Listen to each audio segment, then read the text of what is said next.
Hi everyone, welcome back. Today is day 11 of Learn Yoga with Misfit Tanya. I really hope you have tried and practiced all the drills that I shared on day 10, because now is the time to bring into use all the core, all the shoulder and arm strength that we have been building so far. Because the posture for day 11 is Sarvangasana, also commonly known as the shoulder stand. Now, Sarv in Sanskrit means all. Ang means the limb. So, Sarv Ang Asan, which means the pose of all limbs. This pose is also known as the queen of all postures. If you practice this daily, it will have a lot of benefits which I am going to share at the end of the video. Now, before we get into this posture today, I would like to tell you the contraindications because this posture is slightly advanced. So if you have any kind of high blood pressure or heart disease or glaucoma in the eyes and even any neck or shoulder injury, it is advised to not practice this pose. Also, right now if you are menstruating or have any stomach issues like loose motions, diarrhea, etc., it's best to wait till you feel better.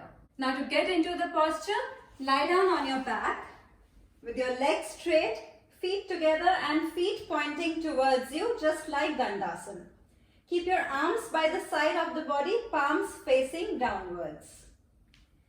Now we'll do it with the breath. We'll take a deep breath, inhale and then lift both legs up together and then the hips up as well. And then keep supporting your lower back at all times. And try to bring the legs straight up. Now, to correct the posture, first bend the knees, bring the knees and rest them on your forehead. Now you have to bring your shoulder blades together, elbows as close as possible. Walk the shoulder blades so that you're almost on your shoulders. And then take your legs up again. The chin is locked to the chest. So elongate your neck and try to come on your shoulders. Keep your core tight and squeeze your hips. And to come out of this posture, you can bend your knees. Keep supporting your pelvis at all times and then slowly bring your hips down. This might be looking a bit challenging, but it's not. You just have to use the momentum when you're bringing your legs up and also use your palms to support your lower back at all times. Once you deepen your practice and you're confident in this, then you can do it without your hands.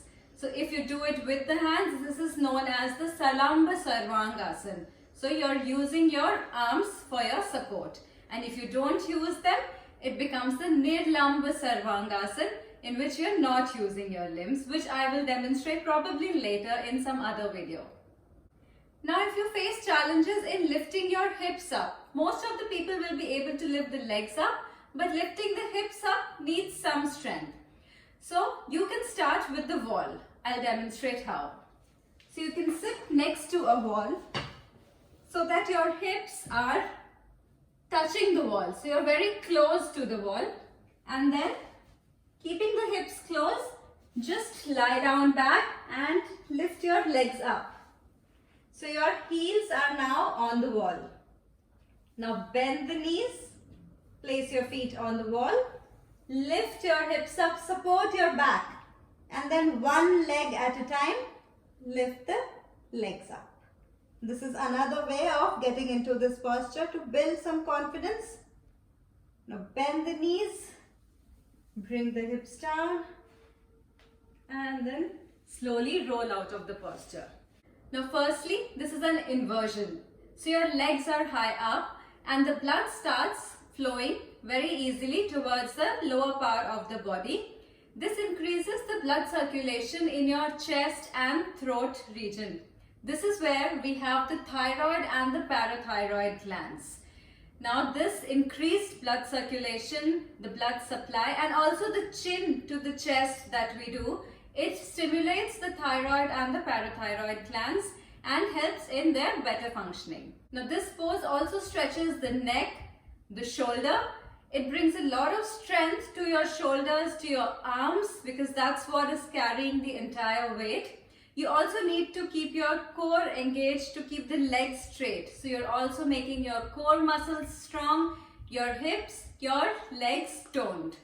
This improves digestion and also helps reduce constipation. This is extremely beneficial for all those who are suffering from asthma, varicose veins and sinusitis. In addition to all these benefits, this pose also calms down the mind. It helps you reduce any kind of stress, anxiety, fear or even mild signs of depression. So with all these benefits, it definitely deserves to be the queen of all postures. Now start holding this pose for at least 30 seconds and build up to 3 minutes. So do some warm up and try this out. Click pictures, make some videos and tag me. I would love to see your practice. Please like, share and subscribe to this channel, and I will see you tomorrow with the next pose. Thank you and have a nice day.